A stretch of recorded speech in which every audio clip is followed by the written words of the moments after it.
Hi everyone, welcome to FPL Backbenchers. I'm your host Somnath. Hope you guys are doing well. I'm joined by my co-host Anjan. How are you doing, guys? Well, I'm doing pretty good this week. What about you? You are barely being able to control your laughter, right? You're barely being No, able to no, control. no. I hate you. I don't want to talk Yeah, about it's that. okay. How our week was. Let's welcome our guest, somebody special. He is a very dear, near and dear friend of Anjan. And incidentally, his name is Ayush Paul. And the reason that he's there in the pod today is he is somebody who is actually going anti to what how my season is going. He is doing exceptionally well this season. So we'll talk about it and being the player in the zone. We thought we could take some pointers off because a lot of people are facing. Let's face it, guys. A lot of you guys have had disappointment, including me. Uh, Basically, we people are feeling hard done by who have not captained Salah. Uh, and I have seen a lot on the community this week around people having mental issues, mental health issues, people talking about leaving the game. I understand a lot of people do say that it's just a game, move on. But I do understand that a lot of people have this problem of actually not being able to do that or take the instance in isolation. So I just wanted to add something. Firstly, see, it's if you have captain, or rather you haven't captained Salah and you have captained somebody, let's say like Kai Havertz, effectively you have lost 21 points. So it's just a matter of 21 points, and you're standing right now in game week 9. If you can't believe that you can cover 21 points at this point of the season, when will you believe? I mean, for people who have been playing for a long time, we every time we hear at the end of the season like 8 game weeks, 10 game weeks to go, I'm 50 points behind the mini league rival. Can I cover that? You're believing on things when it is almost impossible. So start believing now when it is possible. It's just a matter of 21 points. That can be anything. You can get that at any point of time. It can be a low scoring game week where everybody has scored a 40 and you have actually scored a 65. That's very much possible, and that's 25 points gap. And it does happen in FPL. So better start believing that. Secondly, I think what a lot of people face as a problem is wherein, you know, we talk about switching off from the game, but the problem is after we switch off, pretty much nobody knows what to do. So we end up thinking about the same thing that we are trying to get off from. So it's easy to say, I understand people that it's just a game and what is required. And I think a lot of people in the community have spoken this as well. I think Gianni as well, Gianni Butis, you guys follow him, great guy. He also spoke about this that, try to find your solutions. For him, a solution is different. For me, my solution is for family. But if you don't have a solution, if you don't have like build a support system. I mean, if you're playing FPL alone, and we are talking with Ayush, he has a lot of friends on Twitter. If you're playing FPL in isolation, find people to talk to about FPL because they become a lot of support system, right? What you see in Twitter is a very niche, I would say, segment of the entire overall people playing. So don't get disheartened by somebody had Mount, Foden, Salah, everybody in their team. That's not even 1% of FPL players that is playing. So don't be sad about that 1%. You are probably beating like 50, 60, 70% of the people by your score. So find that kind of support system to talk to about people or find your solution because you do need to find your solution because in a season that the variance is so high and there are so many big hitters, these kind of game weeks are bound to come up even further in this season. Like you will get 3, 4 more game weeks like that. If you can't cope with that, you will just annihilate your own season because eventually you will be like, I don't want to play, I'm not feeling well. Then you'll not be bothered about that particular game week. Then you'll feel that your team is screwed, and then you'll start making rash transfers, rash hits. By the time you have recovered and you actually want to go for it, it's too late. So don't do that. Find your support, find your system. I just sorry for ranting on for so long for this. I personally also was facing something similar, and this is what I talked to myself about, and I thought this is something that needs to be said. Anyways, in saying that, spoken a lot. Let's move on to let's talk about Ayush first, and I would like to start with Ayush because personally, even I am not somebody who knows Ayush a lot. So I would also like to go and get to know Ayush a lot. Something you guys need to know about Ayush that this is his second season playing this game. So, what was your rank, Ayush? First season around, I think it was in around a million, right? If Yeah, I'm not 1 million, one yeah. million plus. Okay. So I right now Ayush is absolutely smashing it. First of all, I'd like to bring up Ayush's Game Week 9 score, and then I'll bring up what he is doing this season. So this score actually, your rank has dipped, I think, right? Ayush, after Yeah, this I Game Week think so. score. It Okay. was 75 the previous game week, and No, we no, dropped. no. Yeah. So don't give away all the spoilers. Yeah, What yeah, will be? yeah, Let's bring up your team, Ayush. So, yeah. if you could read out your team and who were for viewers, for listeners, and who were the main people scoring for your team? So I had Sanchez in goal. I had Okay, a backline of Trent, Cancelo, Aspilicueta, Livramento.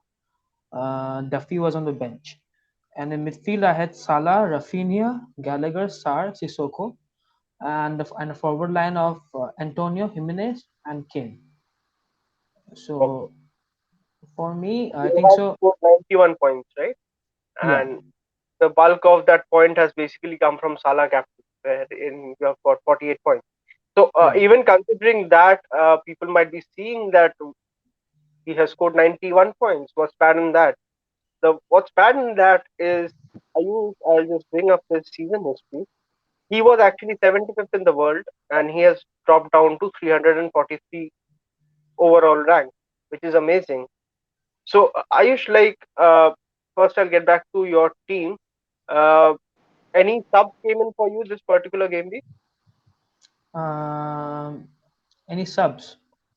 Yeah, like Okay, somebody did not play in your main team and you got yeah, points from yeah. the bench. Okay, so Aspi didn't play, and I already benched Rafinha because I knew he wouldn't play the game week. So Aspi didn't make it into the team. So I had some Sar coming in with 2 points, I think so. Yeah, So, so that was a big blow for me. I think so that if Aspi was playing against Norwich, I think so he would have got a return on maybe an assist or goal. I think so yeah, it might have happened. yeah. I don't doubt that because if that person is not Kai Havertz, anybody would have got a return in that match. But anyways, let's not get into that. Let's not bring up the pain of people captaining Kai Havertz. So, Ayush, about your season, last time around it was 1 million. Right now, you're sitting comfortably inside like the top 500 in the world. So, what has gone right for you this season? How are you performing so well? If that makes sense. Yeah. I think so. There are many factors to that. Hmm. Uh, First of all, I have a lot of time in my hand this year. I have a lot of time, and I have been able to focus all of my attention into FPL this season. And like I'm being able to watch almost all of the matches. If I don't watch a single match, I make it a point to watch the highlights or even the full match if I get the time. So for me, that time I spend watching matches has really helped me. Then I just read about different things, the stats I follow. So the I think so. I have spent a lot more time this year. Yeah, I'll like to interrupt Ayush. I mean, regarding giving time to FPL and regarding for, I mean, trust me, we all of us we are doing exactly the same thing. I mean, we should not be spending so much time on a game on a football thing, but we do. It's not really working out for us. It's like you stating that you have a lot of time in your hands. Damn, I think we are spending a lot of time into it as well. So, like when you watch match, what exactly are you looking for? So then I feel that it comes to a differentiation as to how you're watching the matches, or what is especially eye test to you. So, what are you looking in a match, or what are you looking for in a player before you're going for that particular player? Yeah. For me, and the eye test is when I watch a match, I'm looking for certain players that screen that I like FPL assets to me. I'll see that which team is attacking more from which flank and more, and which team is more vulnerable on a particular flank and everything. I watch those things.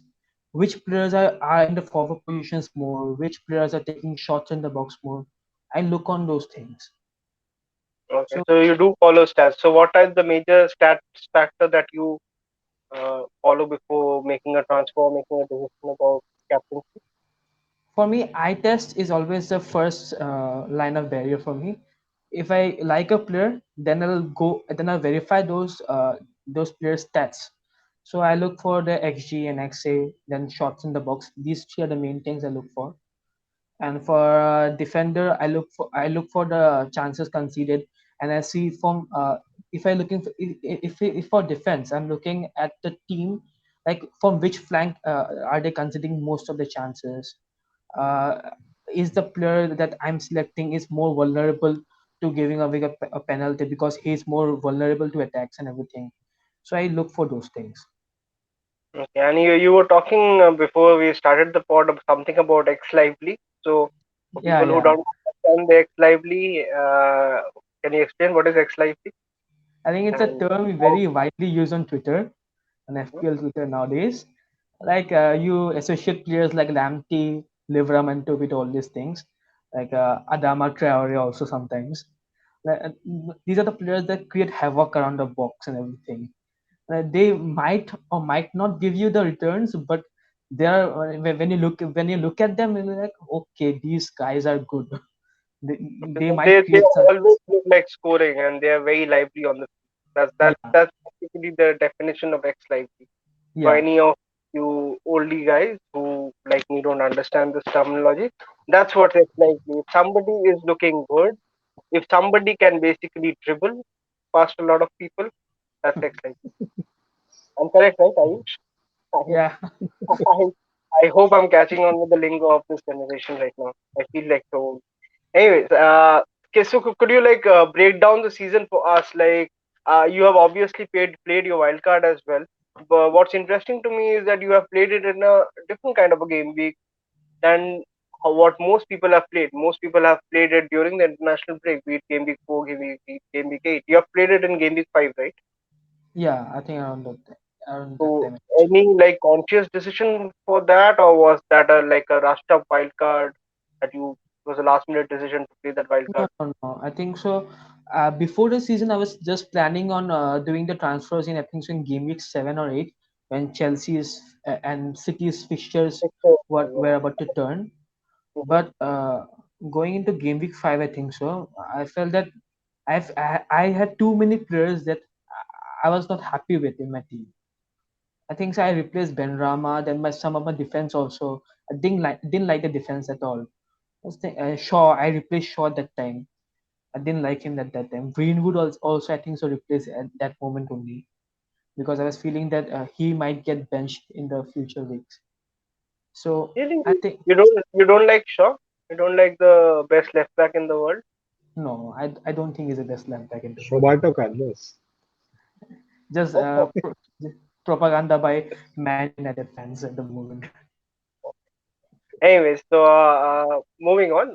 So yeah, so you were saying, so you played the wild card at that point of time. So were you not tempted by the international break to play the wild card? Why was it played in a non-international game week kind of a scenario? Because I was happy with my team in game week 4. I didn't feel the need to change my team at that moment. But going into game week 5, I felt that no, I don't like this team. I don't like certain players from this team. So I just went back and played my wild card at that moment. Okay. So that's like why am I probing you on this as to the time of playing? Because considering the trend that we have seen, I am somebody who have still not played my wild card. I generally play my wild card very late. So considering the trend of how the wild card and how the wild carders have gone for Game Week 4 and Game Week 8, what you have done is actually a very pertinent strategy to wildcard, because the havoc that is created around after just after the international break, where the players are coming in, the COVID restrictions, he's making the flight, we are tracking Rafinha's flight, Oh God knows yeah, what we are doing.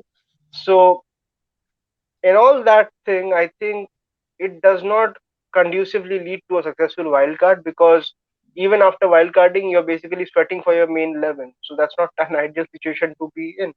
So what yeah, you have done, knowingly, unknowingly, when you have wildcarded in game week 5, all those things have settled down and the main choice players are supposed to play. So yeah, I think that's a very valid strategy. If anybody is still looking to wildcard, I would personally suggest not to wildcard during the international break, because you don't know what will happen after the international break. Always the South American teams will have a late match, their players won't be able to come back.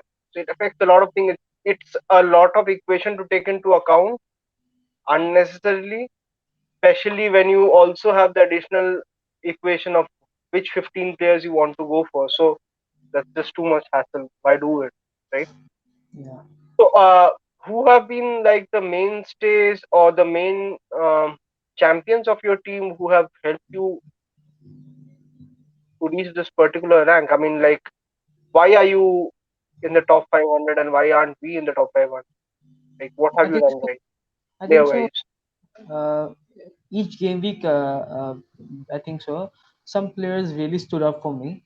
Like I started out with, I think so. I had three United players. I, I had two. Yeah, I had two United players at the beginning. Then I went in for Ronaldo. After that, then I had Antonio and Benrahma from the beginning, because that decision really played a really big part. Going in for Benrahma and Antonio from the beginning, like I was watching those West Ham preseason matches, and looked like Benrahma. Many didn't join the Benrahma train till very late. I think so.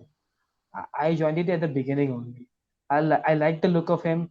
He was taking shots. He was getting into the box also. So I just went for Antonio and Benrahma, and that pair really did it for me in the beginning. The first 1 to 3 game weeks, Benrahma and Antonio did it for After me. that, because I think we both of us also started with Benrahma as well as Antonio, and our turns did not take that much as your season has turned. So, which players have you moved in for after that? Like, I think so. what was In my game week 5 wild card, one decision really played a big part. I replaced Benrahma with Sar from okay? Watford, and in the next week he got a brace. I think so. Yeah, I Yeah, think he scored the brace as well in that 15 game. points. Yeah, yeah, 15 It was points. game So five, right? Mm. yeah, yeah, against Norwich, I think so. And it was a super differential for me. I think he was owned by less than 2% people in my rank category. So that really boosted up my rank at that point. Then when it was time to go for the defenders from Chelsea and Man City, from Chelsea many were going for James and Alonso also. I went the other way and I went for Aspilicueta at that moment, and that really clicked. I think so in the Southampton game in the league. Because he gave, I think, two assists in that particular match Yeah, itself. 2 assists, and he got bonus points also. So that really helped me. Yeah, so sometimes he that's how the cookie crumbles, because I remember that game week I was completely championing Aspilicueta throughout. He was somebody who was my consideration, and eventually I went with James, obviously for the exciting part. Uh, anyways, long story short, James did not play that particular game week. Next game week he got injured within 28 minutes. Then I had to hop on to I think Rudiger. Rudiger scored a goal just the game week before that. The next game week he again missed, so I horrid time. So yeah, the small decisions here and there. The important thing to learn is to not beat yourself up about it, because from what I have understood from what Ayush is saying is that the ranks are very clumped up. The scores are very nearby to each other. So one or two differentials and it actually gives a huge jump, especially if the ownership is very low of that particular player that you have taken. So yeah, absolutely. You have been on point on that, and I feel the time that your wildcard has been on point, which I really commend you about.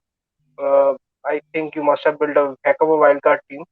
Uh, Another thing, especially this season, which has become a very defining factor, is the captaincy, Hmm. because people who have not probably captained Salah as much has fallen down a lot. So, have you been like somebody who has consistently captained Salah, or you have experimented with every week, or what is your decision making process uh, while choosing a captain? For me, it's always before the start of the season. I was always looking like it's always fixtures over form for me. I just look at the easiest fixture and just captain the best player from the team. Like in the first week, I think so. I captained Salah instead of Bruno. Bruno got the hat trick against Leeds. Then Salah, I think so, got 2 goals and an assist. I think so Did against. you have Bruno in your team? Yeah. I had Bruno at the beginning. Okay, so that's 20 point over me that I can calculate already there. And when did you move out of Bruno? When Or Ronaldo came in, I just moved out of Bruno. you Ronaldo then? So I think so. I downgraded Bruno. I think so. I downgraded to another midfielder. I kept Greenwood at the moment because he looked good at that moment. I kept Greenwood and I downgraded Bruno and brought in Ronaldo. Okay, so you gain points over there as well. Uh, Yeah, did you not, or you were planning to get Lukaku around this particular fixture run right now, or like you never yeah. considered Lukaku? I was thinking after the Brentford game, I would bring him in. After the Okay. Brentford game, I would bring in him, but he got injured, unfortunately. So So you're currently you don't own any Chelsea players barring Aspilicueta. yeah, Okay, something probably that you might be looking forward to, right? Anyways, yeah. okay. So like, who have you captained the most this season till now? Salah. Salah, yeah. Okay, good. He is your former captain now, or you will still be looking at fixtures? Now, for now, he is the perma captain because the form he is in, it'll be a gamble to go against him at the moment. Okay, cool. We will just move on to Anjan's team. Anjan is the centurion amongst us. So, Anjan, why don't you take us to your team after all the cribbing that you did on Saturday? To What, me on pardon? WhatsApp. After all the cribbing that Oh, you did on Saturday to me on WhatsApp, why don't you read out the team and tell us how do you scored a century? 113 points. well, century that was captain was Salah, 48 points over there.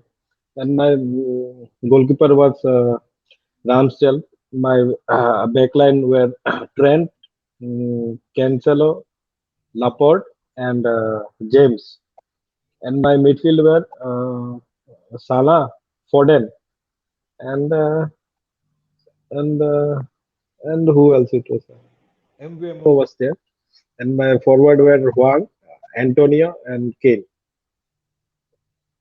Actually, the bulk of point came from captaining Salah, and Foden gave me 18 points, and my defense gave me pretty solid point. Trent gave me 10 points, James gave me 13 points. Okay. Can you just, for the benefit of our viewers and our listeners, Anjan, can you just state that who pushed you to absolutely get Foden and Alexander Arnold on your wildcard? You were not considering that. It was you actually. Okay. Good game week for you. Horrible game week for me. Let's bring up my team. Nothing much to speak about here. I took a hit. I scored 79, so effectively that's 75. The interesting thing was my transfers actually paid off, because had I not done those transfers, those three players, I had two FP and I took a hit. Those three players would have given a grand total of 1 point, and I transferred them out. I got Chilwell, I got Kai Havertz, and I got Harry Kane. So, yeah. Uh, Chilwell himself actually paid off my transfer. which was I was happy about. Chilwell came through. Rudiger surprise assist. I was very happy about that.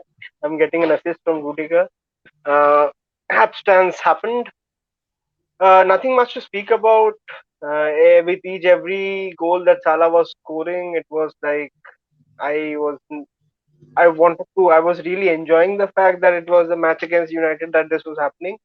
But then again, I was not being able to enjoy every goal. I was like, why does Salah have to score? But anyways, nonetheless, Jota is somebody. This is the thing. I had Jota in my team where a lot of people don't own Jota. He came in with a goal and assist. He's an absolute differential at this point.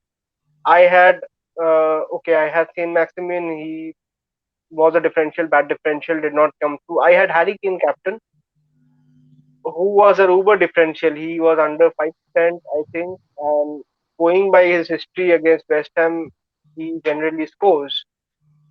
He didn't do anything. So it was not a bad team. It's just the variance is that I did not captain Salah, because if you just change my captain from Harry Kane to Salah, which was my captain 5 minutes going into the deadline, I don't know why I changed it. I am also touching 100 points. So that's what there is to take away from this, is not to get disheartened. It's just like that one split decision, and trust me, this is not like we are talking at game week 30, 35, where this decision has cost us our particular rank. It's just game week 9. We're moving on to game week 10. We have not even finished one third of the season. So, guys, chill out. We can still do it. We will beat Anjan and Ayush. Yeah, true. Both of them are smiling. Both of them are Chelsea fans. Anyways, moving on. Let's move on to the game week 9 fixtures and to talk about the games. Arsenal Villa, I think one of the best game Arsenals have played in the entire season. Well, completely dominated completely. Uh, I think it has become a habit of ours to give away the clean sheet, because there was no reason why we should have given away the clean sheet. But anyways, that shot itself was a very freak shot. I will obviously I'll just put up my hand. I will agree. I did not expect Arsenal to score 3 goals. Not in my wildest dream. I thought it will be a struggling draw kind of, but it's great to see that completely changed my mind. Uh, ESR is somebody who looked absolutely on point, absolutely on fire. Uh, he is so good running with the ball, right? Uh, how about you guys? What did you feel about the Arsenal match, Anjan?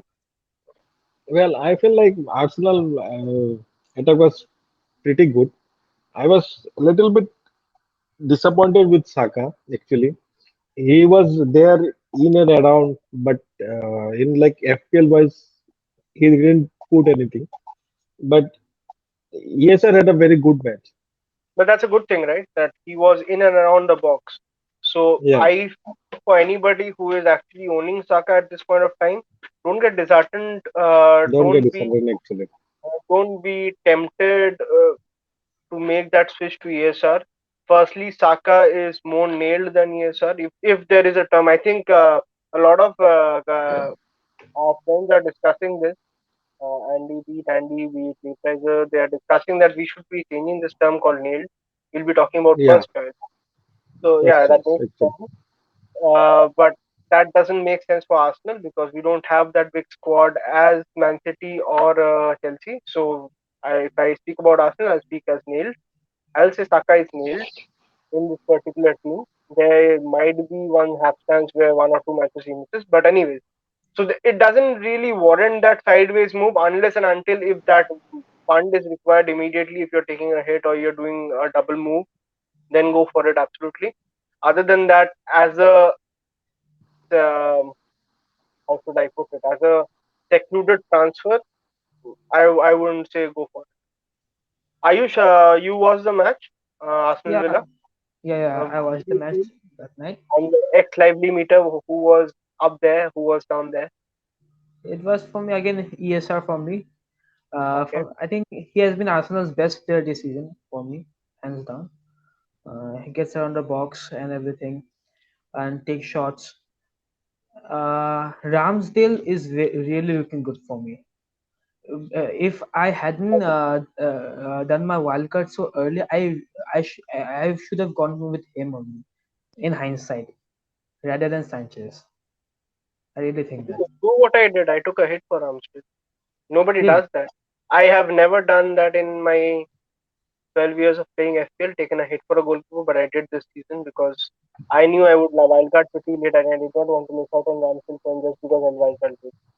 I think good. And Because Guys, like guys, without like myth, yeah, yeah, and like guys, what did you thought about Aston Villa? Like, how did they play actually? yeah, I for think, me, yeah, go ahead. okay. Yeah, for me, I think so. I don't know if you guys have noticed from the beginning of the season, their defense looks so out of sorts at the moment. For me, they are conceding goals left, right, and center. They are conceding chances. Their center backs always have a mistake on them. Mings, Konsa, and everything. And Martinez, though he's good, but he hasn't reached those levels of last season yet. So I think that they may be a TB target offensively because their defense doesn't look good to me, really.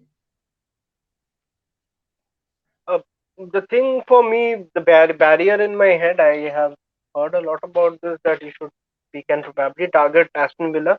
The only barrier in my head is probably Dean Smith because I think he's a manager who is actually tactically sound.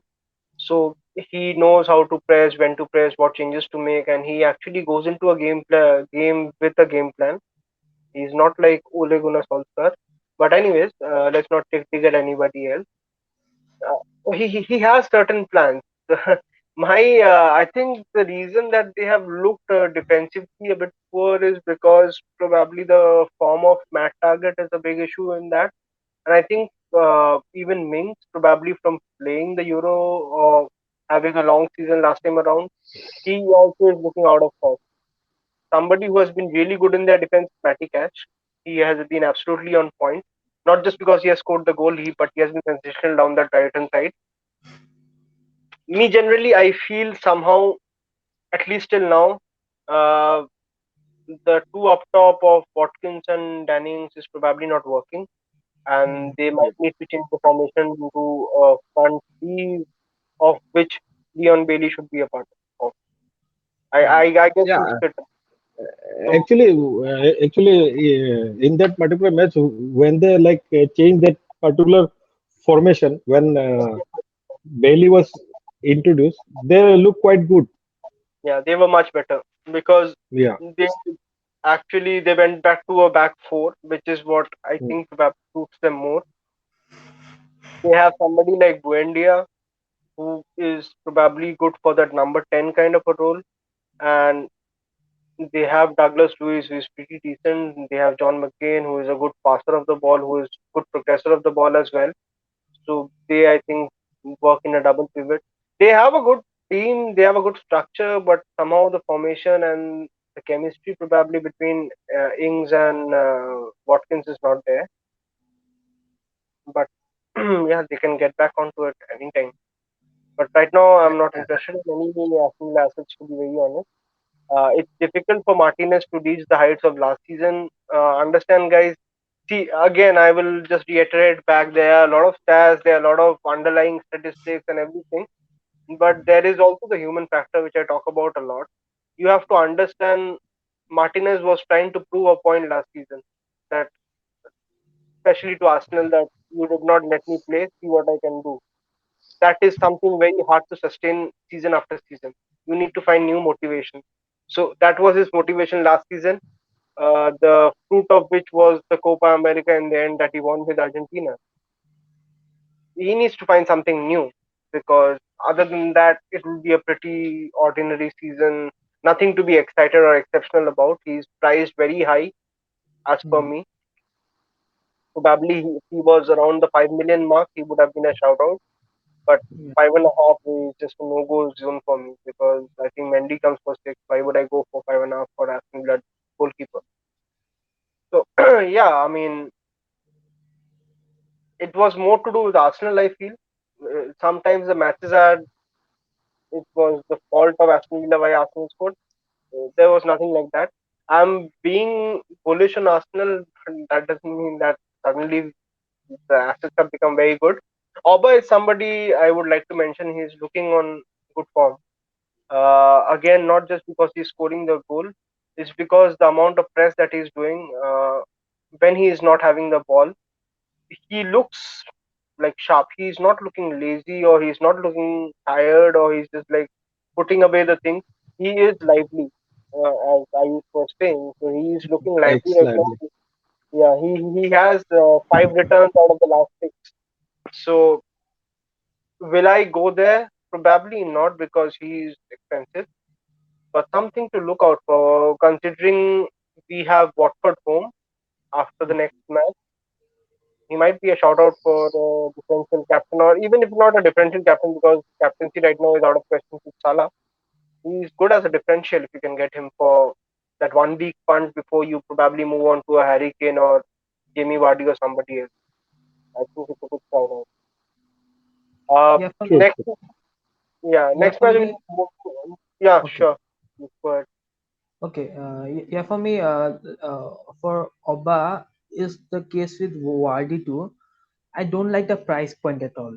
That 10 million price point, I don't like it at all. It's very tough to move between players. Like when I had to move Ronaldo last game week, I could have gone to Wardy, but I thought that in the future, if I wanted to go to Lukaku or Ronaldo again, it will be really difficult to go. So I thought, no, I just go to Kane because Kane's fixtures from Game Week 12 are really good. So I thought, yeah, I go for Kane now instead of I Vardy. think right now there's a dearth of premium forwards because essentially with the injury of Vardy, there's nobody who's actually performing really well. Lukaku is injured, Ronaldo is out of sorts, Vardy is injured. There is nobody, even Kane is not performing. He's in my team, but he's not reached that Hurricane level mark. He's essential or somebody.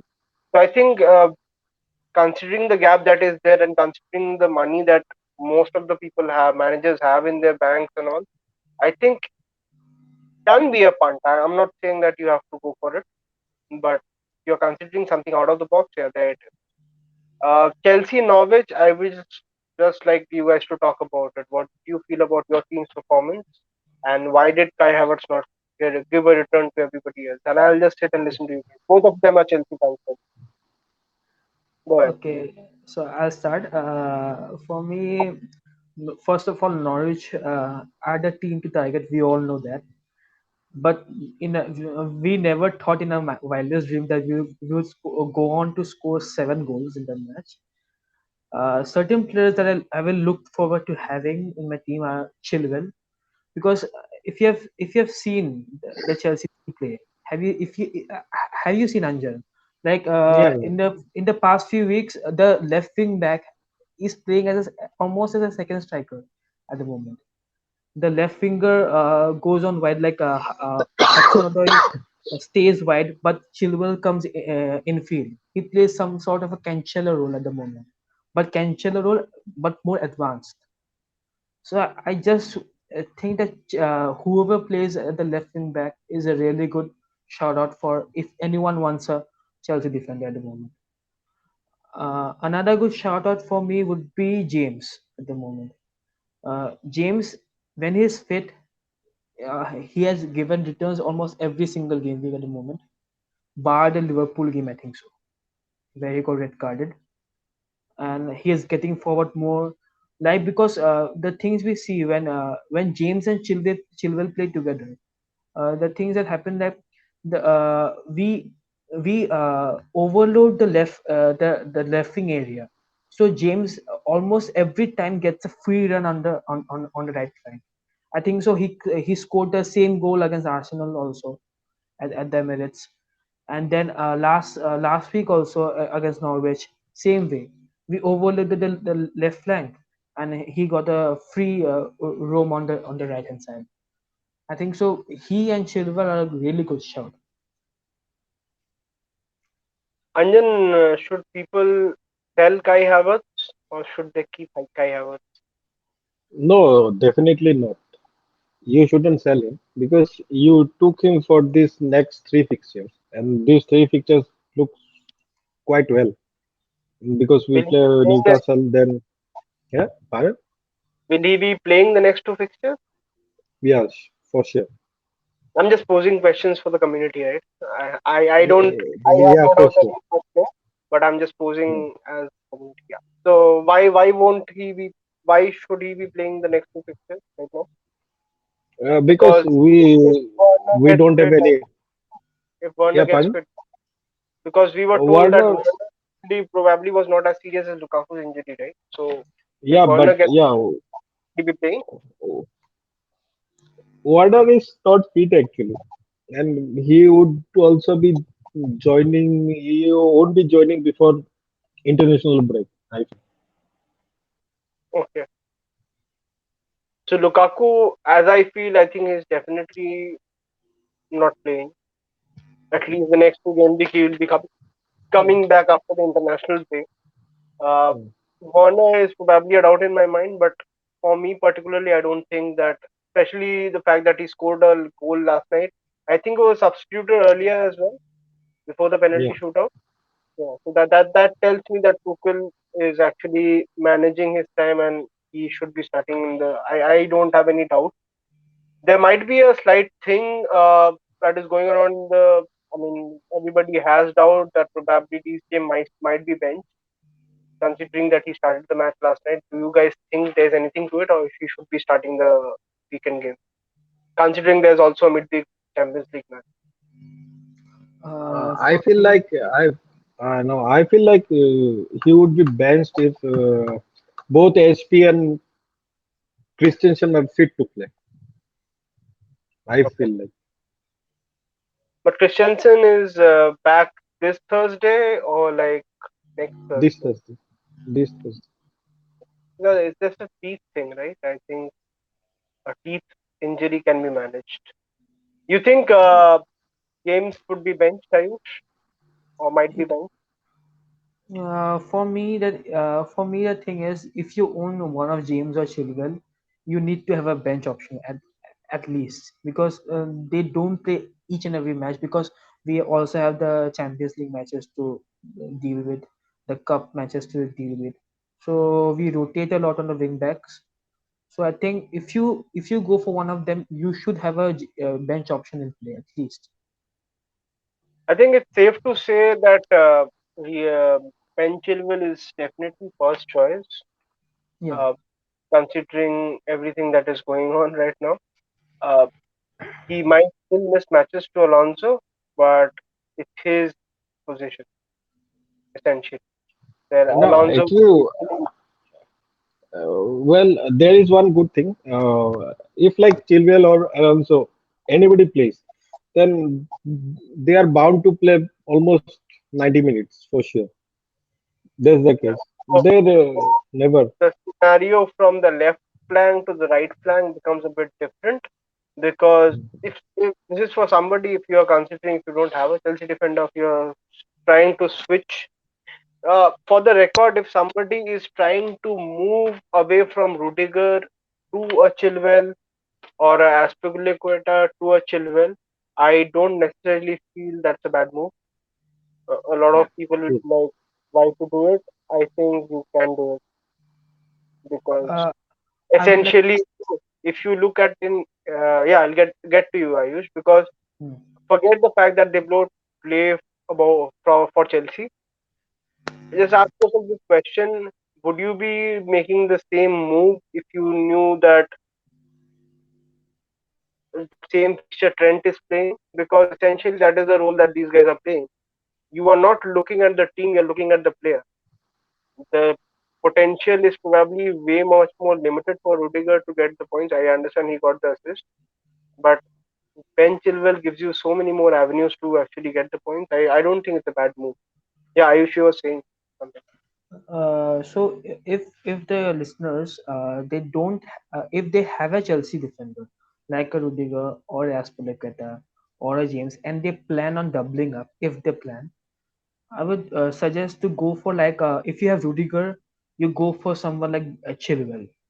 Okay, because Rudiger is almost nailed. If Chilwell gets bench, okay, no problem. He will not come on. So that's the thing. If you have Aspilicueta, I would go for James because I've seen that if Aspilicueta, one of them, if at least one of them has to play in a team, one of Aspi or James, almost every time they play in a team. So if you will not miss out on that. So if you're planning on doubling up, I will go for either Rudiger plus Chilwell or James plus Aspilicueta at the moment. And the other Yeah, options, I would just Christensen. I will not go there Christensen because the way Tuchel works, too many changes. So yeah. There's Sar into consideration, there's Chalobah into consideration.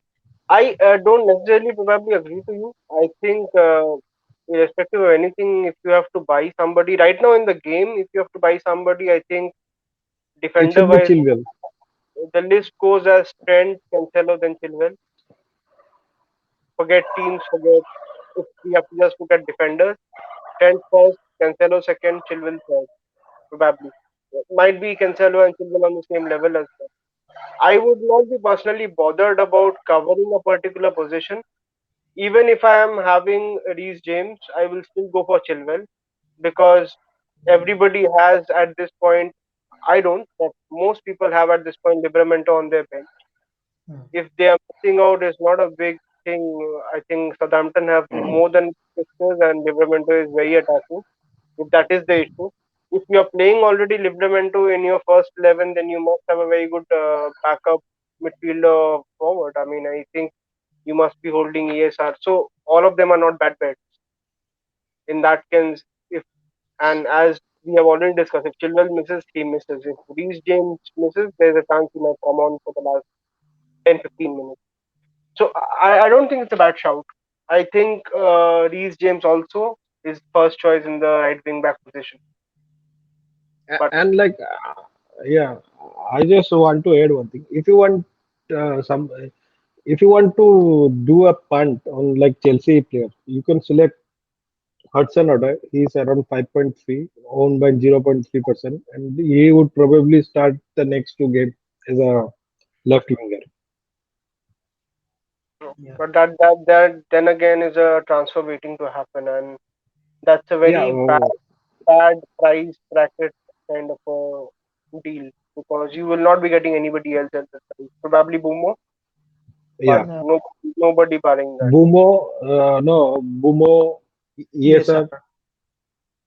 I don't think people will be wanting to go for ESR.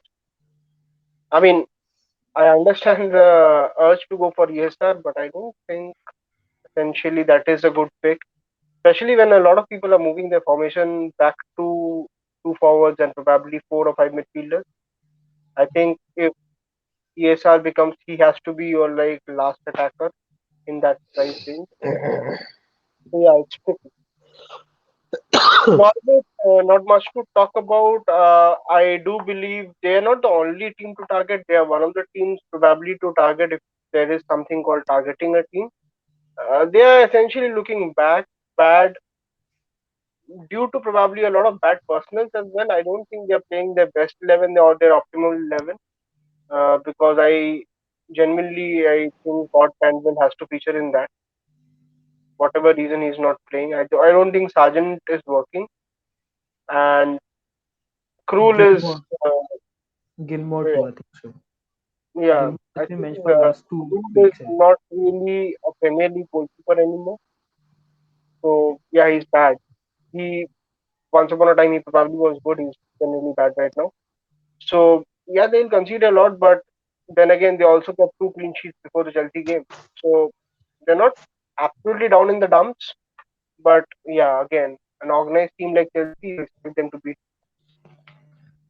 Probably not as Well, heavily, but well, I feel like if like Norwich should stay up, this next 3 to 4 fixtures they have to do something actually. yeah, And the manager also said, Parquet yeah, said just after the match that the next five fixtures are what will five define this. fixtures. Yeah.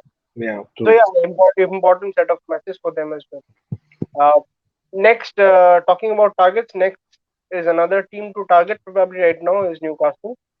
Crystal Palace against Newcastle. I say Newcastle are a team to target because you will not get to target Newcastle after January window. They will buy like anything. So probably right now they don't have the personnel to do anything. So yeah, you should buy. Crystal Palace Newcastle match. I did watch this match. Benteke was unstoppable. This actually heartens me as a Havertz owner because Benteke got I think four big chances from the middle of the defense and essentially where Havertz play in the Chelsea lineup. Newcastle is their next opponent. Palace are looking lively, and I think if a team has an ex-lively parameter, I think Palace is right up there. Uh, they actually scored a winner as well, but then again it was called off for VAR. VAR was not really good this game week. But yeah, Palace right now are in that kind of a rut wherein they are putting good performances, but they are just not managing to finish the job. No guesses for guessing who scored for Newcastle. I think Callum Wilson is somebody who can score against anybody and everybody, and he scores at any time and every time that he wants. He's not an asset that to rely on that you can keep and be happy about it. But then again, he just comes up with that. It not might not be a very big surprise that if Newcastle scores one again, or rather Callum Wilson scored once against Chelsea this game week as well. So, yeah, I don't think there is much to it. The only thing I think Benteke probably is somebody to monitor is a good option.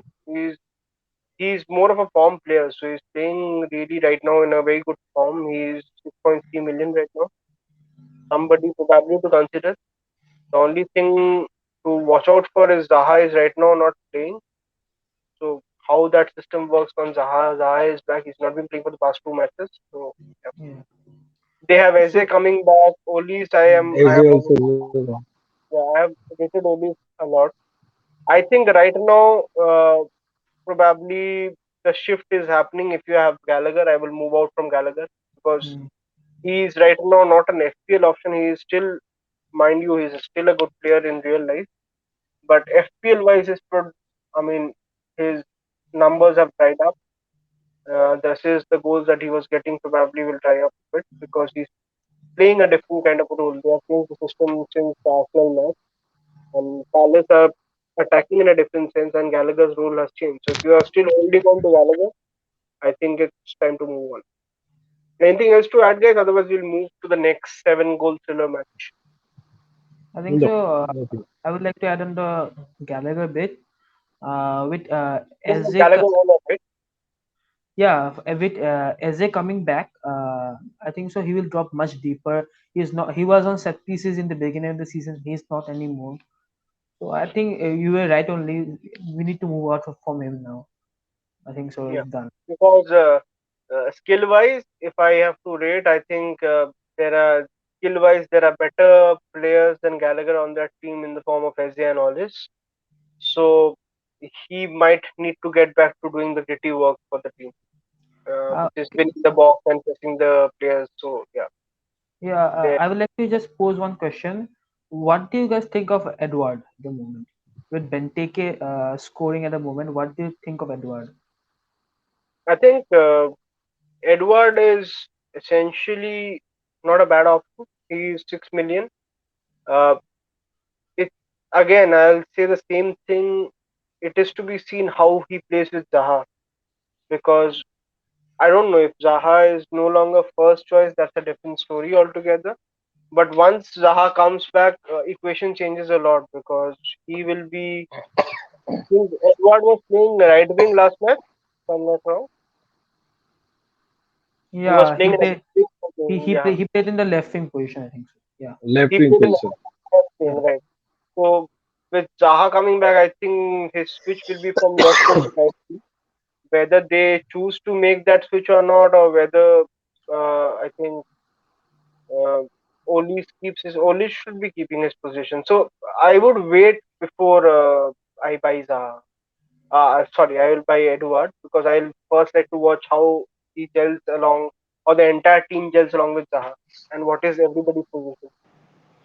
But yeah, he is a good option. He's somebody who looks to be on point, and his potential is not just limited to just being in the box and goal scoring, he can actually assist as well. He Hmm. drop deep and create chances. Everton Watford, most unexpected match of the game week, I feel. Yeah, Result wise, true. I Hmm. think Hmm. everybody Mm. was surprised with Liverpool thrashing United and all, but this was something that I don't think anybody predicted. And I think it was long time coming. I had a lengthy discussion about this in one of my WhatsApp groups. I was chatting to some of my friends, and the discussion was this: like, it's not that Everton can't concede five. It's just that I was surprised that Watford were the ones to give them the thrashing. Because for Everton, it has been a long time coming. They don't generally have a very good squad. Their Yeah. squad is very iffy. They're not a top half team squad wise. Hmm. Barring that is, if you take DCL and Richarlison out of the equation, which was there for entirety of this period, the results they got, I was also saying this in the past game weeks as well, they're overperforming. And yeah, they eventually got found out. Interesting for me is that Ranieri, a manager who primarily focuses on defense, actually had the willingness to go and score 5 goals, because even after scoring like 3 goals, they did not shut shop that we have won the match. Let's start it out. I think opportunity also presented themselves itself to them. But yeah, it was very surprising. I mean, anything, and especially for somebody like Ayush who had Sar, it is hard to believe that Watford scored five and Sar was not involved. Much like how it is hard to believe that Sai was not involved in 7 goal game. Because for the Sar one is even harder to take. He is the main player. He is the Uh, talisman of that Talisman. team. Yeah. He takes the penalties. So not being involved in anything in 5 goals is extremely lucky for non-Sar owners like me. So yeah, guys, anything you want guys want to discuss, if you felt about the game? I'm sure you must have looked closely at the matches, considering you own Sar. Uh, okay, I'll just begin with it. First of all, I think I was watching the. I think the Chelsea match was in the same time as that as that match. I think So I Chelsea could was not. in the No, no, no. earlier. This was in Chelsea the was the underachieving. Okay, this was I in think the same as Leeds, Wolves, and that stuff. okay. So yeah, yeah, I was watching the Leeds Wolves match for Jimenez and Yeah, Rafinha. a lot of people were doing that. Yeah, I didn't watch the Everton Watford match at the moment. Then I found out that Josh King scored a hat trick. Like what? And found out that Watford put five past them, and Sarr didn't get a single return. I was like, what? What will I do now? Don't come on, right? Yeah. So I It was was unbelievable. It was a game week of goals and a game week of hat tricks. I really. don't remember last time when a same game week had 3 hat tricks, something like exceptional. Yeah, you were saying. So yeah, I don't think anybody will have much to add on to this, barring the fact that it was a shocker for everybody that Watford scored. I don't expect this to be the case. This again, the human factor is there. See, Josh King had a point to prove to Everton as well. I'm Yeah. not saying that every time a player has a point to prove, they will be the highest scoring player. You should go for that player. But these little factors do play in. For the 6 months that they took King, Everton had King last season, I think, for 6 months. Yeah, last They, season. they did not start him for a single match. And I think he hardly played around very, very limited minutes. So for him to play at Everton's home ground, he had a big point to prove to the crowd and to the board itself that see what you have missed. So yeah, so that was again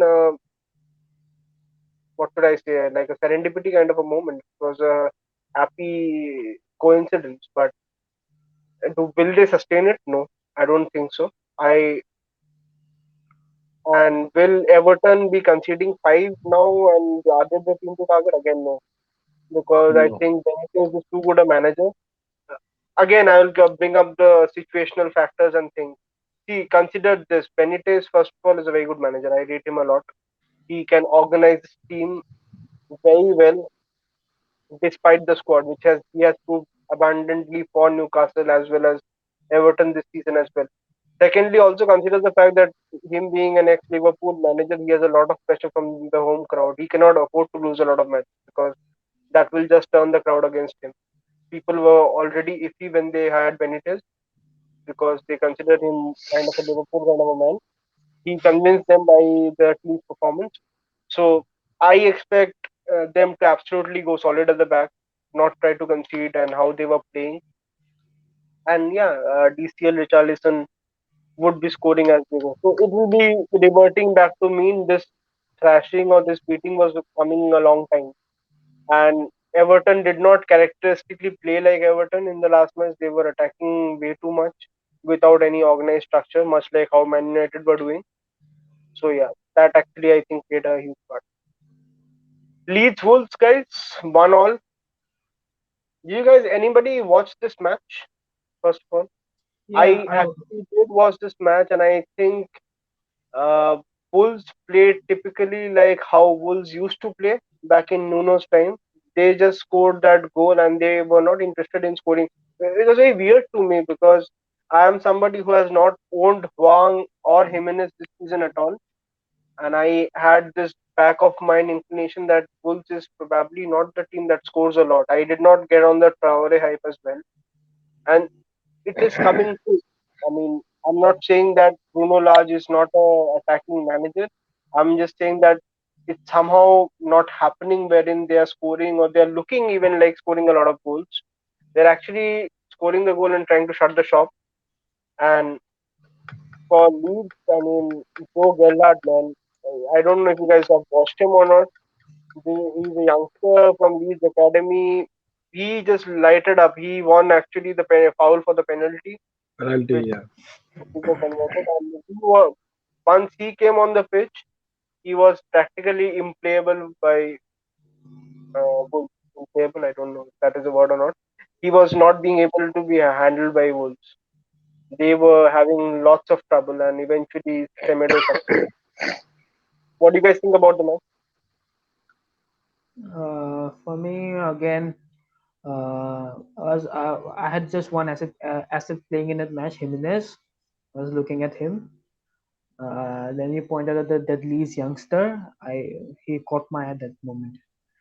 Yeah. Then I think so. Jimenez for me, I think so. It's time to move out of the Wolves attack situation. If you own a player, I think so. It will be a sell for me because they don't create at all. I don't see them scoring a bunch of goals. They either score one or maximum two at the moment. More than that, no, they What's the don't next score. fixture for Wolves? Let's take a quick look. It's It's Everton. Everton. Everton. Everton home. Everton home.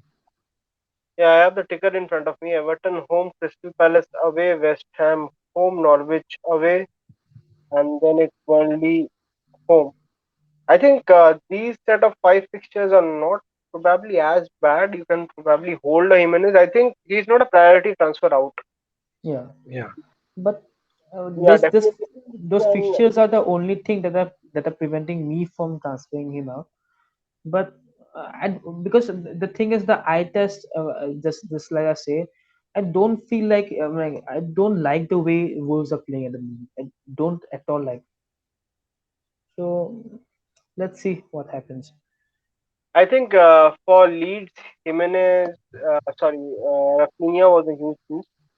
Bamford Hmm. obviously has been missing for a long time now, but Rafinha himself was again uh, a huge miss for them. Hmm. And I think he was not up to after he got injured. That suffered a lot. He did not have somebody to pass to, and it was looking lackluster to be very honest until Joe Gelhardt came on. Hmm. He was amazing. True. He is Rafinha is, by the way, fit for the next match, actually. we're not sure about that. We have heard No. news, but not heard directly from Bielsa. So I think Yeah. I'll still. He was questioned during. It's about how you read wording. So he might be meaning something else. I have read it. I don't remember the comment exactly. I think the reporter asked, "Is there something to worry about in the weekend?" He said, "There's nothing to worry about." That necessarily does not mean Rafinha is fit. I think the end of it, we have seen this. It's the doctor's call, and I don't think Bielsa will be risking if the doctor is saying not to play him. So I think it's better to wait for the press conferences. It's frustrating that True. it's a very good fixture in Norwich. Yeah, So that is what is hampering, especially for me as well. I don't own Rafinha, so I'm being dicey. I don't know. I probably want him to miss this game week as a non-Rafinha owner. I don't want that headache. Next match, Southampton Burnley, xLively, Mr. Livramento scoring, and I have nothing against the kid, but I hate it. The only week he had to score that goal, um, it was a killer. I think a lot of people got him off the bench due to players not playing, and particularly in a week where already been burned by the captaincy of Salah. Too much to take. But anyways, he's somebody who looks very good attacking wise. I don't have him in my team. I don't see a way right now also to get him in my team because that will be a luxury move for me. Doing a transfer for Livramento, but if somebody is wildcarding, definitely you should have Livramento in your team. And Burnley, I think Ayush can I touch. think Cornet. Yeah, yeah, yeah. Ayush can touch about Maxwell Cornet because he was talking about getting him. So why don't yeah. you go ahead? Burnley's fixtures in the next few game weeks are after they play Chelsea in game week 11, I think so. They have a really good run of fixtures, so people may They've look. got Brentford home, Chelsea away, then it's Crystal Palace home, Tottenham home, Wolves away, Newcastle away. Decent run of fixture after Chelsea. Yeah, so if people are looking for a cheap midfielder, you could look at Maxwell Cornet at the moment. He looks good, really good. He's getting into the box. He's creating chances. So he's a player to look at the moment. Don't necessarily get Very him. un-Burnley like player. Yeah, You don't necessarily like a few play him. years of like a few years ago, Dwight McNeil burst onto the scene. Thought this player doesn't belong in Burnley. Now it's the same with Cornet at the moment. The only relatable player I feel he is kind of like how Dimitri Payet was in West Ham team Yeah. uh, some seasons back. He like looked absolutely the best player and absolutely out of sorts in that West Ham team. So that's how Cornet looks. He is like way too skillful to be playing in a Burnley kind of a setup. I don't know what do they talk about, but yeah, that's about it. Next was Brighton against Man City. Okay, I just want to touch upon one more thing. Southampton Burnley. I think so. People should be looking at Broja at the moment. Yeah, Armando Yep. Broja. Uh, good point. I think like, safe to say his first uh, choice. Yeah. yeah, I Um, think like time to pick Broza was I think 2 weeks back. Southampton fixtures. I don't know exactly how are the fixtures, but I feel like it should be 2 weeks back because Southampton are facing. Can you just put on the fixtures? Yeah, I will have it on the screen. It's Watford away, Aston Villa home, Norwich away. These are the next three fixtures. Then there is Yeah, Liverpool away, which is a bad fixture. After that, yeah. it's Leicester home and Brighton home. So not bad fixtures, decent fixtures. Next three are good actually. Especially next three are good. Next Especially are I good. also feel again like since right now, I mean at the start of the season you can name three strikers definitely you will have. Right now, if I think I ask anybody, they will have trouble naming three strikers. They will absolutely have. So I think there is the discussion to be had for the third striker spot. Probably a lot of people are downgrading, including me. I'm thinking about downgrading my third forward spot absolutely to dirt cheap, yeah. somewhere like 4.5, 5 million. So I think Goya is an excellent option. He is definitely first choice. I don't see him dropping out anytime soon. Hassan Mutual has especially shown, especially with Livramento, that he's not afraid to give the youngsters a chance. So He's a very good asset. Especially if you're eight asset, I think there's nothing better. He's better than ESR. That he saves And you. yeah, and with the fixtures coming in and people now moving on from a three forward formation to a two forward formation. So if you have a Bruja, then you can easily bench him in the difficult fixtures quite easily. No problem in I that. think it's pronounced Goya as per Yeah, the Albanian translation I think it's Bruja. yeah. Okay. So City Brighton, Phil Foden scoring from every part. I was like confused. How is the second goal his goal? Nonetheless, another player that I should have had, I haven't had. I would also like to raise my hand and say, like last week, I was stating that I would absolutely not go for Phil Foden. I concede I was wrong. Definitely go for him. I am also looking at him.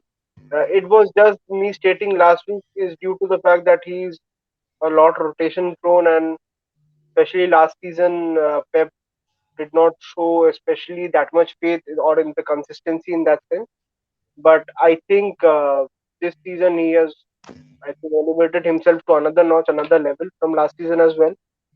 And especially if you guys, I know there we all know there's Pep Roulette and we can't predict what Pep is doing. But if we do follow his team sheets, I think certain players do emerge out. Did point out, I think, 3 game weeks back that Bernardo Silva is, I think, a mainstay in the team right now. He is playing every match. He is there in and around the box. He's essentially playing like Gundogan how he was playing last season. Uh, Foden is there, and Foden's position has been more helped by the fact that Torres is out for the next couple of months. So they have even lesser people to play the false nine or the number nine position. Considering that Sterling is not looking in form or at the point, even when he's getting the chance, I think it's hard to see. I mean, even today, by the way, guys, City lost in the Carabao Cup. They are knocked out of the Carabao Cup by West Ham. Uh, I think Penalty shootout actually, right? they have been winner for the past, I think, 2 3 seasons. So yeah, they were the defending champions. They've lost it out. I think four seasons they have been winners. Yeah, Foden actually missed a penalty. yeah, Foden missed the penalty. So the fact that Foden did not start this match, I think that heartens the fact that he will be starting again the weekend. At least that suggests that. Apart from this, I think Gabriel Jesus, when fit, is absolutely shoe in into the main team. He will be playing because he's been performing exceedingly well in the right wing position. There might be the off game where Mahrez comes into that position, but mostly Jesus will be there. So these players are there. Definitely, I think the time is now to get into Foden because we have been beating ourselves a lot for the past couple of seasons that we are not getting to take a City attacker. I think Foden is there for the taking, and he saves you a lot of money in comparison to somebody like a KTB. He's not a KTB that we're talking 12 million of your budget. He's just a 8 million, 8.1 million player that plays in a city as in Manchester City as a forward. I don't think there's any question. Anything else you guys want to? I mean, any other asset? I think we don't need to cover about Cancelo and Diaz. I think we have spoken about them. I think Foden is somebody you should absolutely get. Bernardo Silva also you can consider if you are strapped for budget. Brighton, how did you guys feel about Brighton? I think it was a bad week for all the managers who had a beating. They did not play tactically. I think Potter also played in a way where he was trying to attack City and trying to beat Pep at his own game, and he I think conceded 3 goals in the first 20 minutes. Hmm. And then after the half time, he was like, no, no, let's get back to our own game, and they just had to. So Lamptey is back. That's a good thing. Lamptey is back. xLively is back. Again, Brighton. I think so. Potter got it wrong, as you said. He went against Pep at his own game and got beaten comfortably. But I think so. But still, Brighton are a good team. Man City are Man City. We all know that. So don't get And like disheartened. Brighton fixtures after this game week are pretty good actually. They play Newcastle, Aston Villa, Leeds, West Ham, and Southampton. Yeah, I think Brighton are a definite hold, especially, I mean, even as Ayush was saying that he wants to move Sanchez out. I think he should be holding because Brighton are comfortably a very good defense. They have passed the Liverpool match. I mean, they have done City. They will do Liverpool. They will lose this match again. Uh, it will be Newcastle at home, Aston Villa away, Leeds home, West Ham away, and Southampton away. I think they're not bad fixtures. I can Not bad easily see cycle. them probably keeping, I think, like two clean sheets at least in that run. 2 to 3 clean sheet actually. They can keep. I would like to touch upon Shane Duffy. A lot of people own Duffy, and Yeah, a lot of people were like worried about the fact that he was benched. I don't think he has lost his position, guys. It's just due to the fact it was a tactical thing against City. City are a team that does a very quick transition. Duffy is not exactly the fastest player on the pitch. He can't turn back, and it was just a thing about how City and adapting to how City plays. So that's why Duffy did not play. Even Lamptey coming back, a lot of people are worried that Duffy will lose his place. I don't think that is the case again. I do think he's comfortably first choice along with Dunk. Webster, Duffy, Dunk, I don't see them moving around. I think it will be Webster, Duffy, Dunk, and Cucurella and Lamptey. The rest of them will be Danburn, Beltman. They are probably expandable. I don't think Duffy will be. And so Yeah. I won't be panicking right away. If he's continuously missing 2 3 game matches, then yeah, then it becomes a concern. And I think it's not a concern then also. If you don't own Livramento, it's a straight swap to Livramento. I think in that price range, Ben White is also there for Arsenal if you want to go there. So it's not a very troublesome issue as of now. Uh, Brentford, Leicester. I was watching this match. How do you feel about this match? heartbreak for Vardy and Mbeumo owners. Yeah. Very They can. strange, right? Like, Vardy was not fit, then why did he start? I yeah, was very actually. happy. I was very happy about it because I don't Yeah, I did not own Vardy and I screwed up a lot of Vardy owners and a lot of Livramento bench points. But yeah, I mean it was very weird. I think one thing I have watched Leicester now for the last I think 4 5 matches, and I think it doesn't get talked enough. We have taken we a lot of us started the season with Harvey Barnes. The pain of it feels like a distant time back. Painful. I think in the Vardy and Iheanacho, a lot of times Tielemans does not get talked about. I think he is on the form of his life. He's a wonderful asset, and not just because the goals he's scoring, he creates a lot of chance. I think he'll keep on taking over. If you can't afford Vardy, if you want somebody, I would take Tielemans over Madison because after Vardy, I think Tielemans is on penalty as well. If I'm not wrong. At least Not sure actually. last uh, season he took when Vardy was not on the pitch against City. I remember he took the penalty. So I mean, Medicine in took, my I guess. no, Madison scored from outside the box. Tielemans took the penalty. So uh, Nacho also scores sometimes the penalties. If yeah, Vardy when and Nacho is on the pitch, I think yeah, Nacho will be on penalty. yeah, But despite all this, I mean, both the goals that Leicester scored against Brentford were due to Tielemans. One was obviously he scored. Second one was actually him creating the space for Daka to run and pass to Madison to score. No, So actually, no, actually, it was the hold up play of Nacho, which then again he then passed the ball to Tielemans, and the then transition that he did and the weight of the pass was absolutely exquisite. I mean, yeah, you can't. He won't be playing in Leicester next season. I will say this much. He won't be in Leicester. They haven't come onto an understanding about the contract, and I think Leicester are also resigned to the fact that he's leaving this season. He is definitely going to a top team because he probably is the best Belgian player right now in the league. Considering KDB's form, I think he is the best Belgian player right now. So That's a big statement. And Lukaku. especially, yeah, Well, Lukaku, but like he has not really shown that form right now that he had in Inter. It's to be seen yet. At this present form, I think he's the best Belgian player in the league. Lukaku well, probably can to the.